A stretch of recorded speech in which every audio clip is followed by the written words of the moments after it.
Opo, Senator Amy, may I be allowed to read the statement? Yes, please. Please do so. Okay, thank you. Opo. Mga kababayan, on March 11, 2025, former President Rodrigo Roa Duterte was forcibly taken by the Philippine National Police upon his arrival at the Ninoy Aquino International Airport. He was brought to Villamor Air Base, a military air base, detained for nearly 12 hours, and then flown out of the country on a private jet to The Hague, all allegedly because of a warrant issued by the International Criminal Court. This was patently an illegal arrest. This constitutes extraordinary rendition.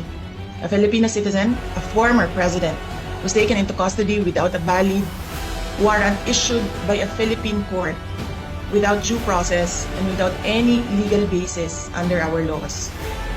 The Constitution is clear. Section 2, Article 3 of our Constitution explicitly states, "The right of the people to be secure in their persons, houses, papers, and effects against unreasonable searches and seizures of whatever nature or for any purpose shall be inviolable, and no search warrant or warrant of arrest shall issue except upon probable cause to be determined personally by the judge after examination under oath or affirmation of the complainant and the witnesses he may produce, and particularly describing the place to be searched and the persons or things to be seized." This means that for an arrest to be lawful, it must be carried out pursuant to a warrant issued by a Filipino judge of a Philippine court.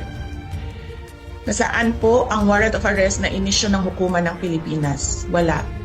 Without a valid warrant from a Philippine court, this was at best a warrantless arrest. Under the rules of court, warrantless arrests are only permitted in 3 instances: in flagrante delicto, hot pursuit, and escaped prisoner. None of these circumstances applied to the case of the former president. So, what was the legal basis of his arrest? The authorities acted solely on an ICC warrant, a document that has no legal effect in the Philippines unless reviewed and validated by a Philippine court. In fact, even assuming without conceding that the government itself wished to recognize and enforce the ICC's warrant, it still violated the Rome Statute itself. Even by ICC standards, the former president should have been brought before a Philippine judge to determine the validity of his arrest before he was handed over to a foreign court.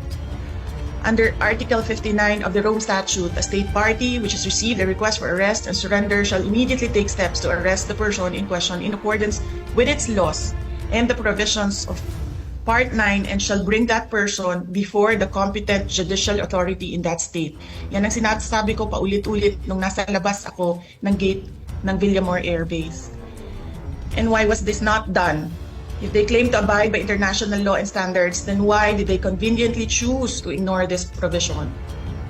The fact remains that we are no longer a state party to the Rome Statute. We are no longer a member of the ICC. In fact, in a letter dated December 15, 2023, the President himself wrote to me, with respect to your concerns, legal or otherwise, on the investigation to be conducted by the International Criminal Court into the previous administration's war on drugs, I remain steadfast in my resolve that the jurisdiction of the ICC over the Republic of the Philippines after the effectivity of its withdrawal therefrom is very much in question. To this end, this government will not assist the ICC in any way, shape, or form.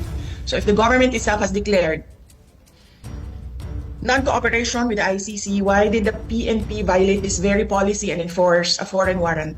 Even granting for the sake of argument that we have some duty to cooperate with either the ICC or Interpol, does that duty override the fundamental rights of every Filipino enshrined in our Constitution?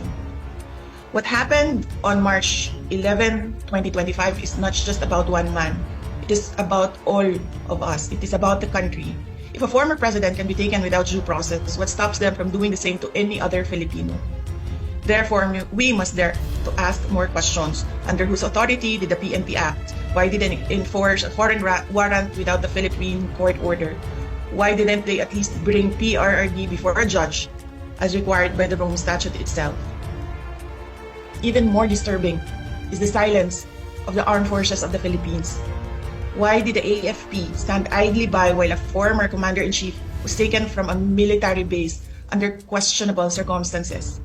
How could they allow a foreign tribunal to override on our constitutional guarantees? We have now lost a former president. I pray that we do not lose the country next. Your Honor, Senators Cayetano and Marcos and other senators present, alam naman natin lahat at alam nila na mali ang ginawa nila. Ginawa nila yon just to demolish political opponents. This is all about politics. The administration is using government resources, the ICC, to demolish the opposition. Wala na tayong argument. Mali ang ginawa. Ang tanong ngayon, ano ang gagawin natin para maibalik ang dating Pangulo sa Pilipinas? Kasi nag-iisa ako ngayon dito na gumagawa ng paraan para maibalik ang ating dating Pangulo sa ating bayan. Thank you.